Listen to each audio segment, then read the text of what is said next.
Good morning, good afternoon sa inyo mga kaaro. Ito, magra-ride tayo ulit ngayon sa may Valencia. Kasama natin si Kuya Steve Infante. Yan, siya yung nag-invite sa akin dyan sa may Valencia. So, isa sa mga bucket list ko yan sa pag nakapunta ako ng Europe. So, yan. Yan siya oh, ang ganda. So, titignan natin siya mamaya pag tawid natin dyan sa may tulay. Yan.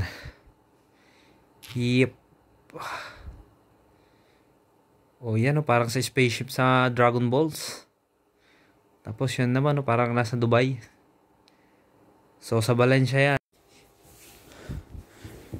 Wow, speechless talaga ako dyan nung nakapunta ako dyan kasi talagang nakalista yan sa mga bucket list ko kung makapunta ako sa Spain. Yan ang unang-una kong pupuntahan sa Valencia.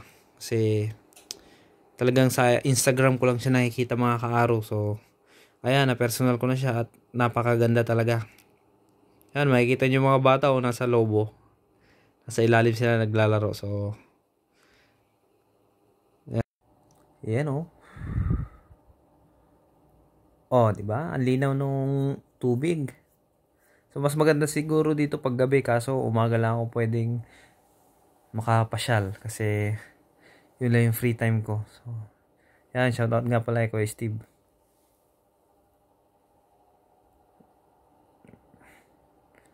So nga pala, libre lang dyan mga kaaraw pag nandiyan ka sa labas. Pero may bayad na yan pag papasok ka dyan sa loob o sa mga kayak o bangka, may bayad na yan. Yan o, may nagsiselfie pa. So ako ang tingin lang kasi wala kaming pambayad ng entrance. Ay pambayad ng mga rides yan, mga bangka, mga kayak. Tapos sa Ocean Park, sa loob niyan, may swimming pool. Swimming pool. Mayroong aquarium. Tapos makikita mo yung mga isda. Tapos yan o. Pinuntahan ko din yan. Yung parang spaceship.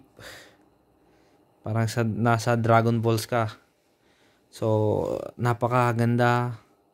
Napaka futuristic. Pag nandito ka sa Valencia, parang nasa kabila kang mundo.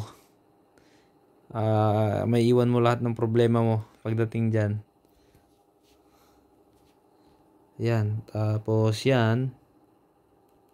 Tapos pag uwi mo, meron ka na naman ulit problema.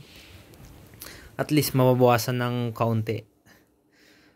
So yan, na-starstruck talaga ako sa lugar na yan kasi grabe. Grabe ang ganda. Kaway kuya. Ayan o, si Kuya Steve. Shout out. Ayan. Mas marami daw pupunta dito pag hapon sa kasi maganda na yung view. Tapos pag nag-switch na yung mga ilaw, mas maganda pag gabi.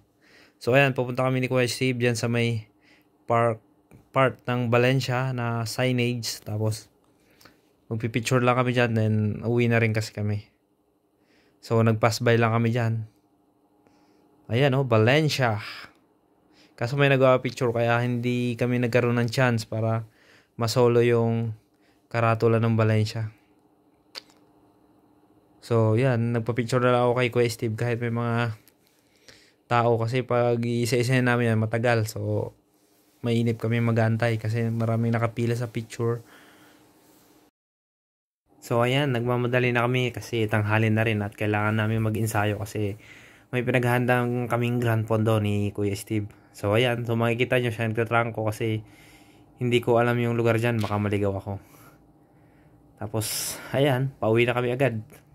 Naka 15 km lang kami na ride balikan kasi unexpected naman yung ride na yan. So gusto lang namin mapuntahan yung lugar na yan at yun, nakapag-ensayo na rin. So ayun, salamat sa inyo sa panonood ng mini vlog.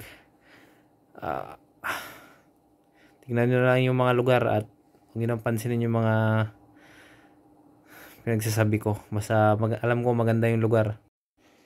So ayun, sa mga gusto lang makita yung mga lugar dito sa Spain, mag-like, share, and subscribe lang kayo sa page ko at yun, ipapasyal ko kayo sa mga lugar na pwede kong pasyalan dito sa Europe. Yun lang. So, salamat. Ingat kayo palagi and ride safe. God bless. Thank you. Ayan, salamat. Bye-bye. Ang ganda ng lugar talaga. Babalikan kita sa susunod. Ayan, ako na yan. Pauwi na kami. Ciao.